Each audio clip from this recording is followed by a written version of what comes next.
So for now, we all know that the EFF's top leadership, which includes Julius Malema, Sinao Tambo, Vuyani Pambo, Marshall Dlamini, Flochi Vambu, and Mbuyiseni Ndlozi, we all know by now that they will not be at this year's State of the Nation address. This comes after they were sanctioned with a suspension that will last from 1 February up until the end of the month, and they also will see their salary docked for the same month.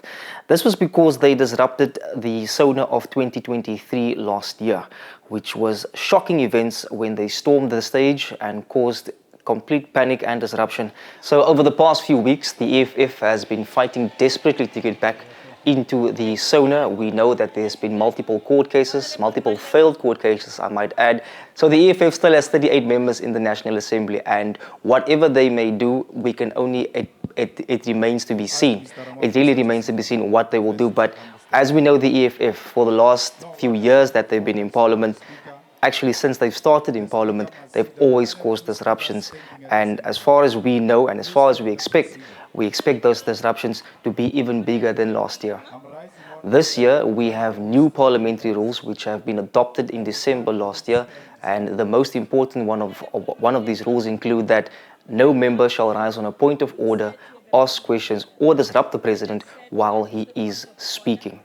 That's a very pertinent rule because the EFF has used the point of order system or the point of order rule to disrupt the House by raising frivolous points of orders at the same time from various members, which causes disruption on a complete chaotic scale.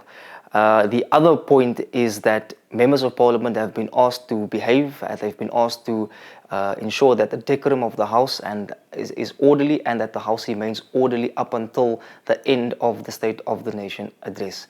We also know that there's a large police contingent outside the parliamentary precinct as well as inside the chamber. There will also be law enforcement officers who will be ready to be called upon when needed should any disruption of the sorts of last year arise again. This is the last SONA before the general election, and if I was the EFF, I would do everything to get the attention upon myself and to go out with a bang. It's an important election year. It's an important election year for the EFF.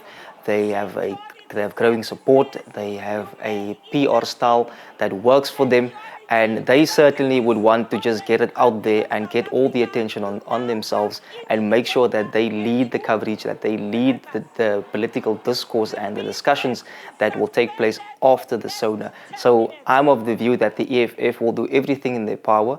As little as they are in the National Assembly compared to the ANC and other parties, they would do everything in their power to go out with a bang and make sure that people remember what the EFF did and what the EFF is going to do, because this will set the tone for the general elections for this year.